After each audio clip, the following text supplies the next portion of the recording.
నమస్తే welcome to morning bulletin. సచివాలయంలో ముఖ్యమంత్రి రేవంత్ రెడ్డి ఆధ్వర్యంలో వీడియో కాన్ఫరెన్స్ జరిగింది.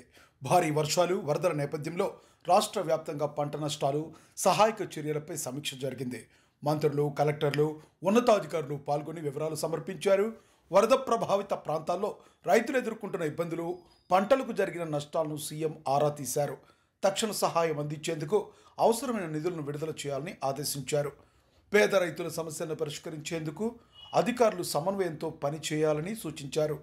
బాధితులకు ఆహారం, త్రాగునీరు, వైద్య సహాయం వెంటనే అందించాలన్నారు. సహాయక చర్యలు నిర్లక్ష్యం ప్రదర్శించే వారిపై కఠిన చర్యలు తీసుకుంటామని హెచ్చరించారు.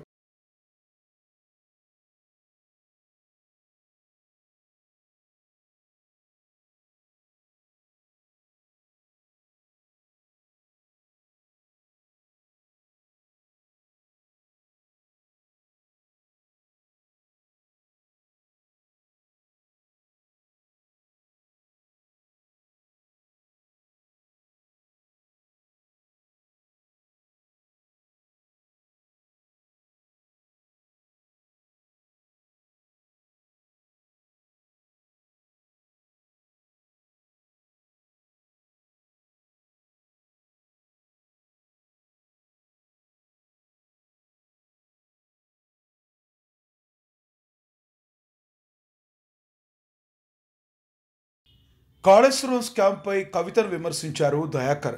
ఎమ్మెల్సీ అద్దంకి దయాకర్ మాట్లాడుతూ కాళేశ్వరం స్కామ్లో హరీష్ రావు, సంతోష్ రావుల పాత్రను కవిత కన్ఫర్మ్ చేసిందన్నారు. కేసీఆర్కు సంబంధం లేదని కవిత చెప్పడం విడ్డూరంగా ఉందని వ్యాఖ్యానించారు. అసలు ముగ్గురు మధ్య పదవుల కోసం పోరాటం జరుగుతుందని ఆయన అన్నారు. కవిత రేవంత్ రెడ్డి పేరును ప్రస్తావించడం రాజకీయ కారణంగానే విమర్శించారు. అసలైన కాళేశ్వరం దొంగలు సిబిఐ విచారణలో బహిర్గతమవుతాయని దయాకర్ నమ్మకం వ్యక్తం చేశారు. ప్రజల డబ్బుతో నిర్మించిన ప్రాజెక్టును కుంటుపరిచిన వారికి తగిన శిక్ష తప్పదని హెచ్చరించారు. కేసీఆర్ పేరు ఉపయోగించి అవినీతిని కొనసాగించారని, సిబిఐ విచారణతో అన్ని వెలుగులోకి వస్తాయని దయాకర్ వ్యాఖ్యానించారు. అనే విషయాలు చూసుకోవాల్సిన అవసరం ఉంది. ఎందుకంటే కేసీఆర్ తర్వాత ఉన్న ఈ ముగ్గురులో పదవుల పందేరంలో ఏదో అలజడి, అడ్డంకులు వస్తున్నమాట మనకు అర్థమవుతున్నది. ఇక్కడ మొన్నటిదానిక టార్గెట్ కేటీఆర్గా నడిచిన చర్చ కాస్త ఇప్పుడు మళ్ళీ హరీష్ రావు వైపు మళ్ళడం వెనుక ఉన్న ఉద్దేశం ఏంటి, దాంట్లో సంతోష్ రావును కలపడం వెనుక ఉన్న కారణాలు ఏంటి అనే విషయాలు పక్కన పెడితే, మొత్తానికి కాళేశ్వరం కథలో హరీష్ రావు పాత్ర, సంతోష్ రావు పాత్రను ఆమె కన్ఫర్మ్ చేసింది. కాబట్టి రేవంత్ రెడ్డి గారి పేరు ఎత్తడం అనేది రాజకీయం కోసం అనేది క్లియర్. దాంట్లో మనం పెద్దగా చర్చించుకోవాల్సిన అవసరం కూడా లేదు. ఎందుకంటే వాళ్ళిద్దరి పేర్లు చెప్పినందుకైనా రేవంత్ రెడ్డి గారి పేరు చెప్పడం వల్ల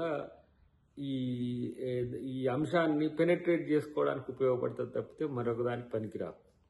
కానీ అన్నిటికంటే ముఖ్యంగా ఏంటంటే, ఇప్పుడు కాళేశ్వరంలో అవినీతి జరిగిందని మాత్రం కవిత ఒప్పుకున్నట్టే లెక్క. కానీ కేసీఆర్ లేకుండా ఈ కాళేశ్వరం అవినీతి జరిగిందని చెప్పాలని చూడడం మాత్రం పూర్తి స్థాయిలో అది అబద్ధం. అది కేవలం తన తండ్రిని కాపాడుకోవడానికి చేసిన ఒక ఎత్తుగడ ప్రకటన తప్పితే దాంట్లో మనం కొత్తగా ఆలోచించాల్సిన అవసరం లేదు.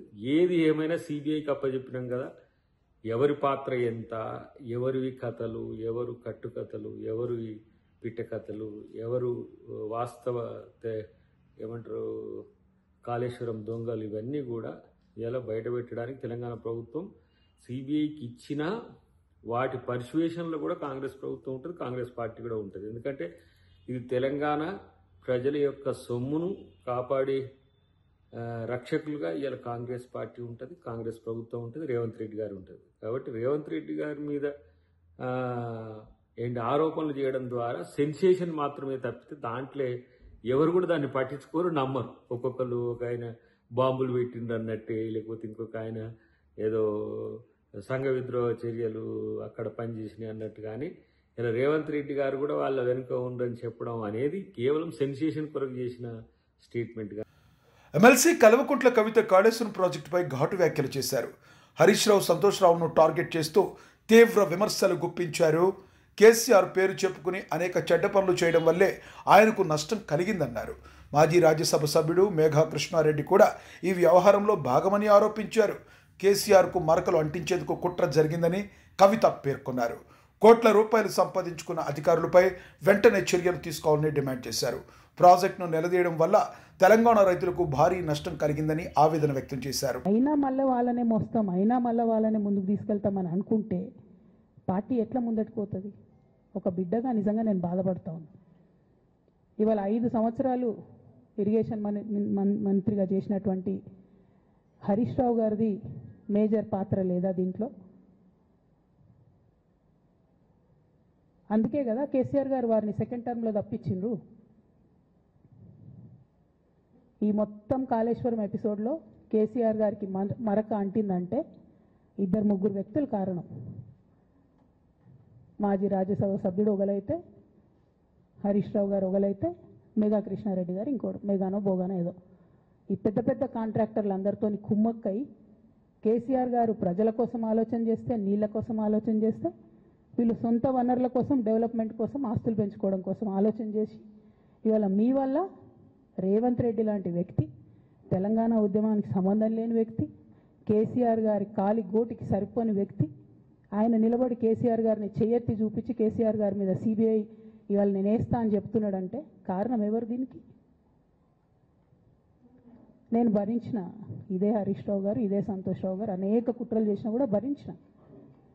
నా మీద ఓపెన్గా మీడియా మిత్రులందరితో రకరకాల మాటలు చెప్తే కూడా నేను భరించిన. నా పర్సనల్ అటాక్కి నేను ఎప్పుడు కూడా వాళ్ళను ఇంతవరకు పేరు పెట్టి పిలవలేదు, మాట్లాడలేదు. ఫస్ట్ టైం చెప్తున్నా నేను. ఎందుకోసం చెప్తున్నా? కేసీఆర్ గారికి ఈ వయసులో సిబిఐ ఎంక్వైరీ ఏందండి? ఎందుకోసం ఆ కర్మ పట్టింది? ఎందుకు భరించాలి? ఇటువంటి వాళ్ళని చూస్తూ ఎందుకోసం ప్రొటెక్ట్ చేసుకోవాలి? బీఆర్ఎస్ పార్టీ తమ్ముల కోపం రావచ్చు, కానీ వాస్తవాలు చేదుగున్నా అప్పుడప్పుడు మాట్లాడుకుంటేనే, మందు తీసుకుంటేనే ఆరోగ్యం మంచిగా అవుతుంది. మంత్రి నారా లోకేష్ నిన్న రాత్రి కడపకు చేరుకున్నారు. కడప విమానాశ్రయంలో ఆయనకు ఘన స్వాగతం లభించింది. పెద్ద సంఖ్యలో టీడీపీ నాయకులు, కార్యకర్తలు ముందుగానే అక్కడకు చేరుకుని నినాదాలతో స్వాగతం పలికారు. మంత్రి సవిత, పొలిట్ బ్యూరో సభ్యుడు శ్రీనివాసులు రెడ్డి, మైదుకూరు ఎమ్మెల్యే పుట్ట సుధాకర్ యాదవ్, కడప ఎమ్మెల్యే మాధవిరెడ్డి స్వాగత కార్యక్రమంలో పాల్గొన్నారు. ప్రజాప్రతినిధులు పూలమాలతో లోకేష్ను ఆహ్వానించారు. స్థానికులు భారీ సంఖ్యలో తరలివచ్చి ఆత్మీయంగా కలిశారు. లోకేష్ తన పర్యటనలో జిల్లాలోని పార్టీ కార్యకర్తలతో సమావేశమై వ్యూహాత్మక అంశాలపై చర్చించనున్నారు. ఆయన పర్యటనతో టీడీపీ శ్రేణిలో ఉత్సాహం నెలకొంది.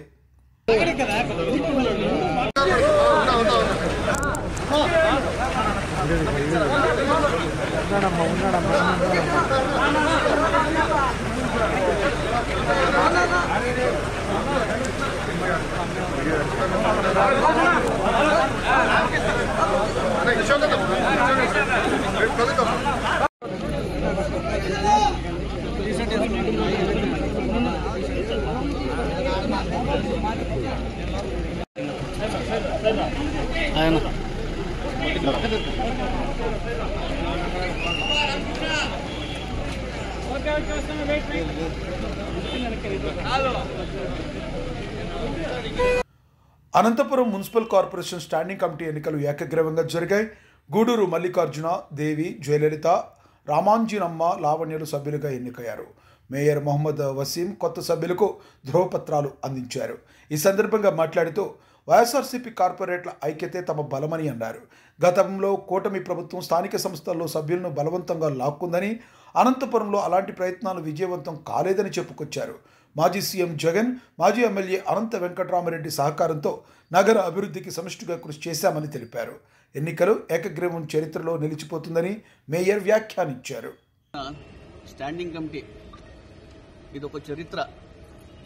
ఈ యొక్క 5 ఇయర్స్లో జగన్మోహన్ రెడ్డి గారి సహకారం, అనంత వెంకటరామరెడ్డి గారి కృషితో వైసీపీ పాలనలో ప్రతి ఇయర్ కూడా మేము ఏకగ్రీవం చేసుకోవడం కూడా ఇది ఒక చరిత్ర అని మీ అందరూ తెలియజేస్తున్నాను. అదేవిధంగా ఎవ్రీ ఇయర్ కూడా ప్రతి ఒక్కరికి కొత్త వాళ్ళకి కూడా ఇవ్వడం కూడా ఇది కూడా చరిత్ర అని కూడా నేను తెలియజేసుకుంటున్నాను. గతంలో మనం చూసుకుంటే కింద స్టాండింగ్ కమిటీ అంటేనే వివాదాలు, భయప్రాంతాలు, ఎన్నికలు చేసి ఏ విధంగా ఇబ్బంది పడేవాళ్ళు కూడా మనం అందరూ ఒకసారి గమనించాలి. కానీ ఈరోజు మనం చూసుకుంటే కింద వైసీపీ హయాంలో మేమందరూ కూడా 50 మంది కార్పొరేటర్లో 45 మంది వైసీపీ వాళ్ళు అయ్యారు. ఇదే ప్రభంజనం ఏ విధంగా అయితే మేము మొదట్లో ఉన్నామో అదే ప్రభంజంగా మేము ముందుకు సాగుతున్న విషయం కూడా మీ అందరూ తెలియజేస్తున్నాను. కూటమి ప్రభుత్వం అధికారంలోకి వచ్చిన తర్వాత ఇది సెకండ్ స్టాండింగ్ కమిటీ ఎలక్షన్ అయినప్పటికీ కూడా వాళ్ళకి బలం లేకపోయినా కూడా ఈరోజు అనేక విధాలుగా లాస్ట్ టైం మనం చూసాం. లాస్ట్ ఇయర్ ఏ విధంగా కుతంత్రాలు చేసి ఏదో విధంగా ముందుకు రావాలని చూశారు.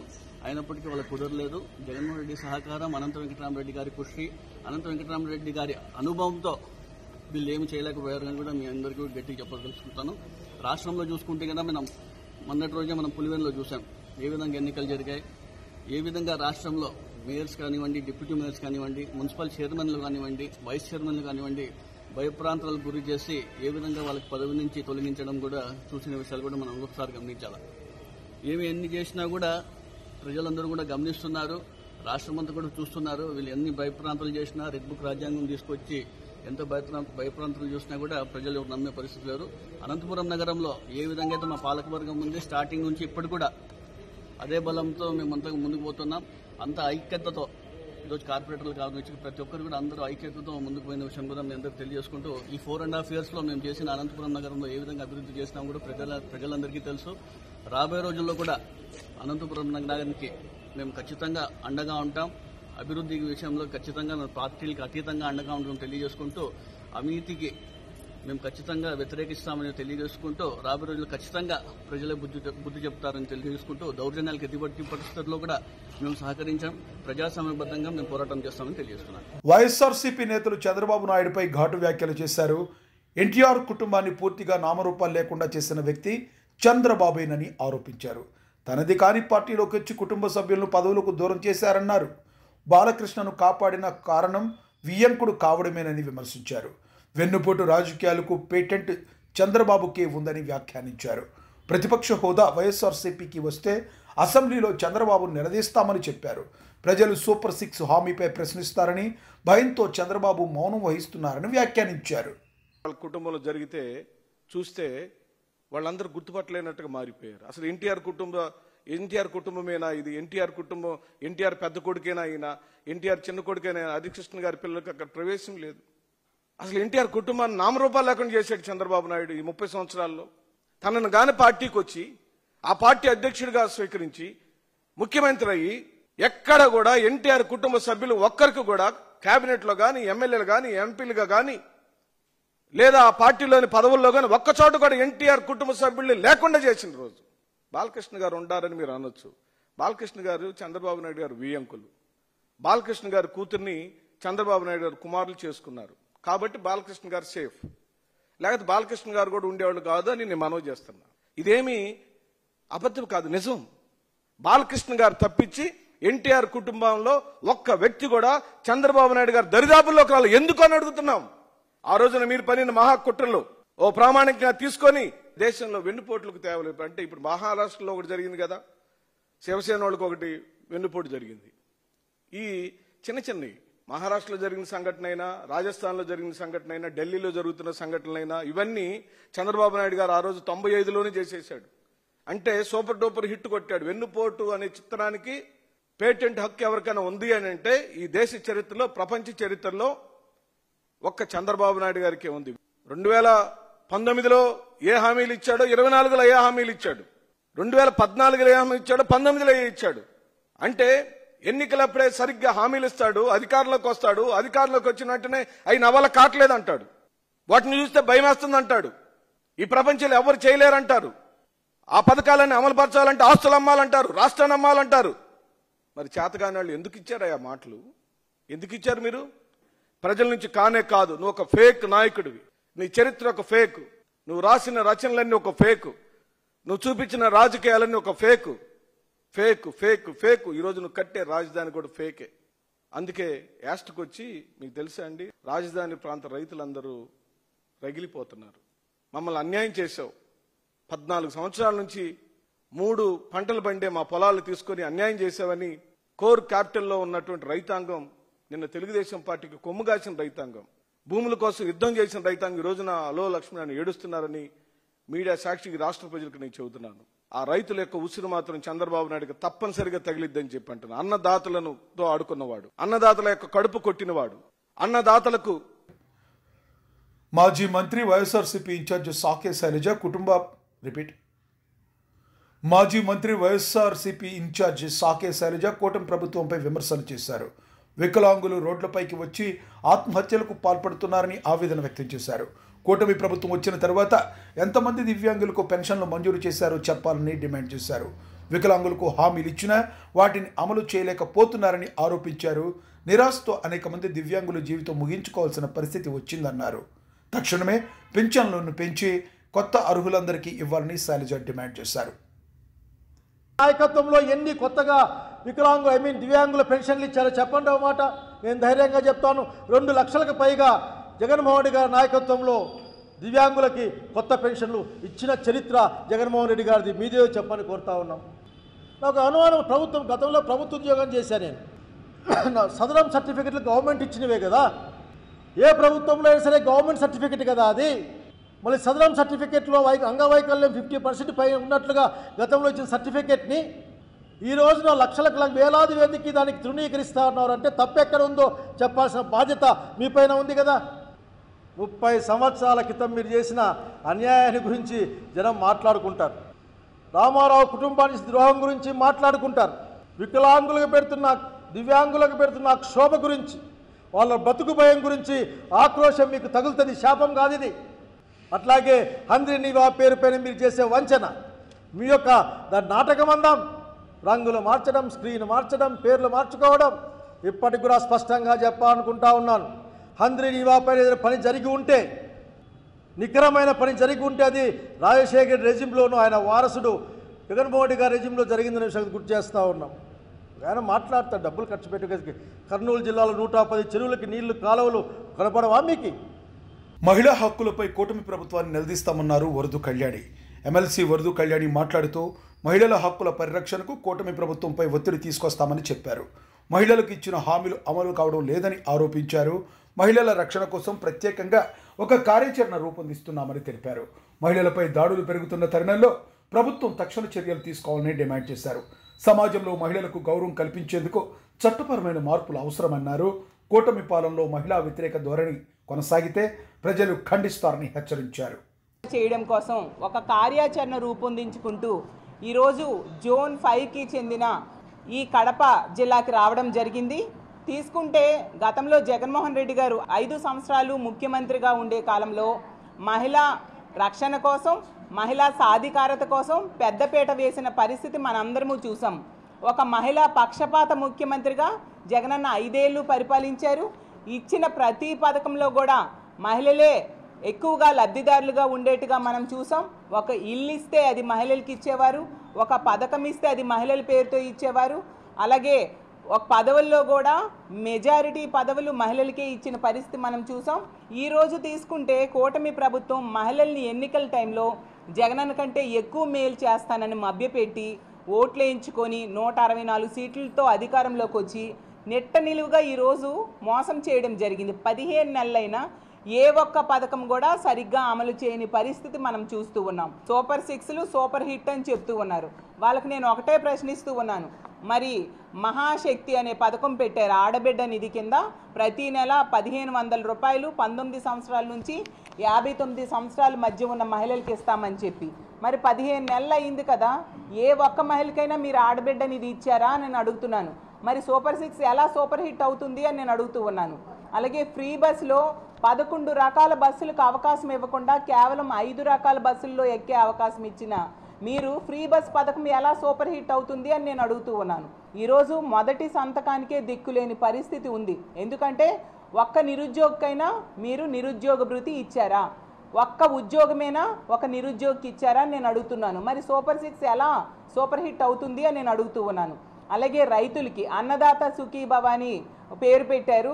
మొత్తం కేంద్రంతో సంబంధం లేకుండా 20,000 రూపాయలు ఇస్తానని చెప్పి ఎన్నికల టైంలో చెప్పి ఈరోజు కేంద్రంతో కలిపి ఇస్తానని చెప్పడమే కాకుండా మొదటి ఏడాది ఎగ్గొట్టి ఇప్పుడు కేవలం 5,000 రూపాయలు రైతుల అకౌంట్లో వేసి చేతులు దులుపుకునే పరిస్థితి ఉంటే ఎలా సూపర్ 6 సూపర్ హిట్ అవుతుంది అని నేను అడుగుతూ ఉన్నాను.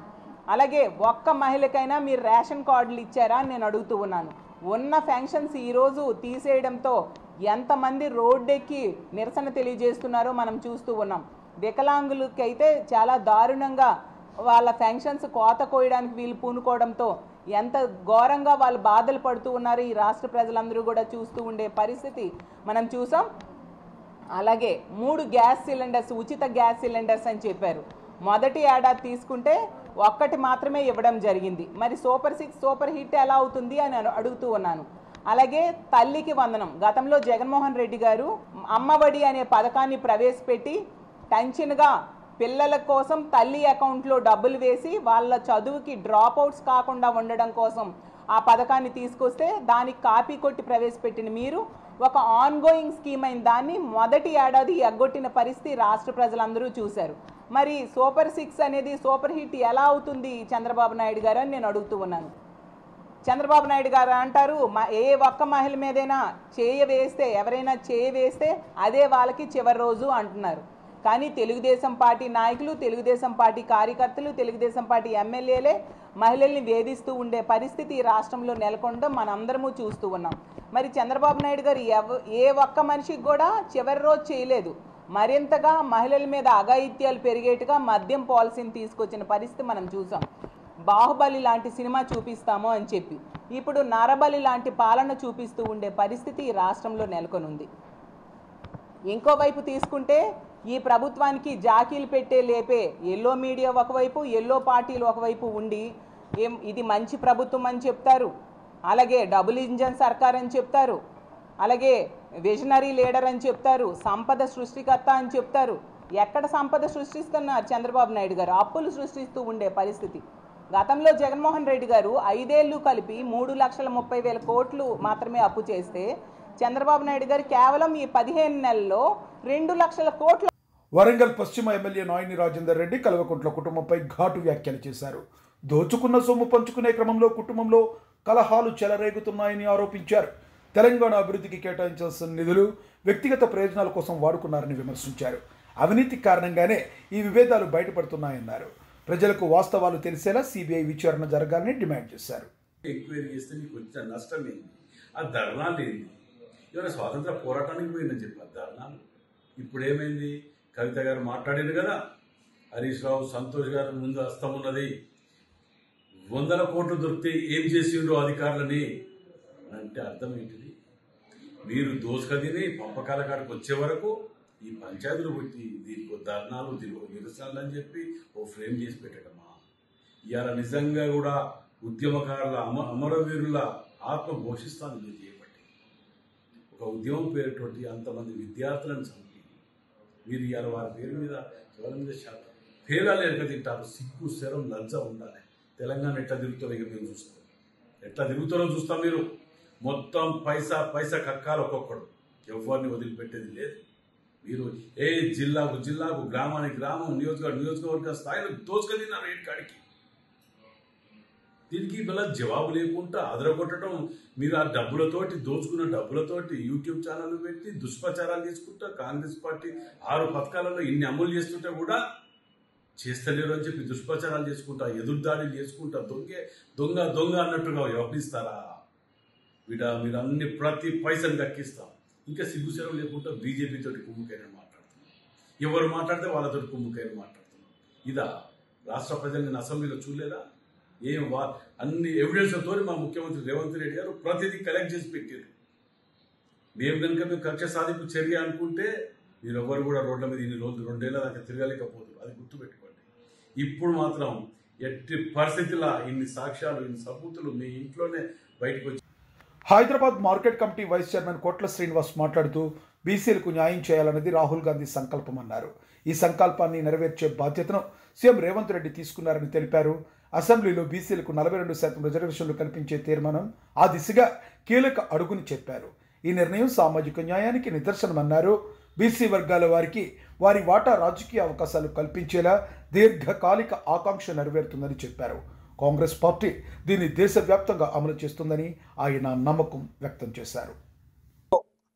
ఆ ఆలోచన సరళికి పదును పెట్టిన నాయకుడు మన గౌరవ ముఖ్యమంత్రి, అదేవిధంగా మన గౌరవ ప్రదేశ్ కాంగ్రెస్ కమిటీ అధ్యక్షుడు బొమ్మ మహేష్ కుమార్ గౌడ్ గారు అని చెప్పక తప్పదు. గత ప్రభుత్వము బీసీలకు కేవలం 50% అనే సీలింగ్ పెట్టి బీసీల జీవితాలతో చెలగాటమాడిన గత ప్రభుత్వానికి నిన్నటి శాసనసభలో చెంప చెల్లుమనిపించే విధంగా ఆ యొక్క నిబంధనని ఎత్తివేయడం ఇలా రాష్ట్రంలో ఉన్న బీసీలందరూ కూడా సంబరాలు చేసుకుంటూ అంబరాన్ని దాక్కుతున్నాయి. ఈరోజు గౌరవ ముఖ్యమంత్రి గారికి నీరాజనాలు వలుపుతా ఉన్నారు.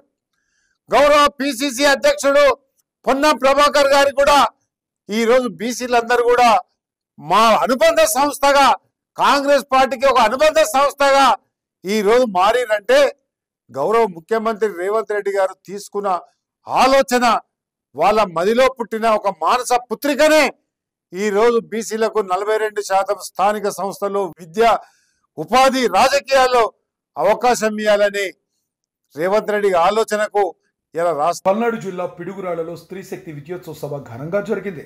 సభలో మహిళలు పెద్ద సంఖ్యలో పాల్గొన్నారు. వేదికపై మహిళా శక్తి, వారి సాధికారత, అభివృద్ధిపై నాయకులు ప్రసంగించారు. సమాజంలో మహిళల స్థానం బలపడేందుకు తీసుకుంటున్న చర్యలను వివరించారు. మహిళలకు స్వయం ఉపాధి, విద్య, రక్షణ అంశాల్లో మరిన్ని అవకాశాలు కల్పించనున్నట్లుగా తెలిపారు. పిడుగురాళ్లలో నిర్వహించిన ఈ సభకు ప్రజలు పెద్ద సంఖ్యలో తరలివచ్చి విజయవంతం చేశారు. విజయవాడ ధర్నా చౌక్లో సిపిఎస్ ఉద్యోగులు ధర్నా చేపట్టారు. వారంలో సిపిఎస్ రద్దు చేస్తామని హామీ ఇచ్చిన వైఎస్ఆర్సీపీ అమలు చేయక మోసం చేసిందని ఆరోపించారు. కూటమిని అధికారంలోకి తెచ్చి నమ్మకం ఉంచామని, ఇప్పుడు తగిన న్యాయం చేయాలని డిమాండ్ చేశారు. సెప్టెంబర్ 1న సిపిఎస్ ఉద్యోగుల విద్రోహ దినంగా పాటిస్తున్నామని తెలిపారు. పింఛన్ల భద్రత కోసం సిపిఎస్ రద్దు తప్పనిసరి అని పేర్కొన్నారు. పరిష్కారాన్ని సంవత్సరం లోపు ఇస్తామని చెప్పి ఖచ్చితంగా హామీని ఇవ్వడం జరిగింది. అయితే ఈ రోజు ఇప్పటి వరకు సంవత్సరం 6 నెలలు కావస్తున్నా గానీ కనీసం సిపిఎస్ ఉద్యోగుల్ని చర్చలకి కూడా పిలిచినటువంటి సందర్భం లేదు. గవర్నమెంట్ ఇస్తున్నటువంటి మెమో 57 అనేది ఇప్పుడు 16 రాష్ట్రాల్లో అమలు జరుగుతూ ఉన్నది. మెమో 57 అమలు జరగడానికి రాష్ట్ర ప్రభుత్వానికి వచ్చినటువంటి అడ్డంకులు ఏమిటని మేము ప్రశ్నిస్తా ఉన్నాం. గౌరవ ముఖ్యమంత్రి గారు, మీరు అన్ని పథకాలు అందరి జనాలకి మీరు మేనిఫెస్టోలో పెట్టిన పథకాలన్నీ కూడా అమలు చేస్తా ఉన్నారు. మీరు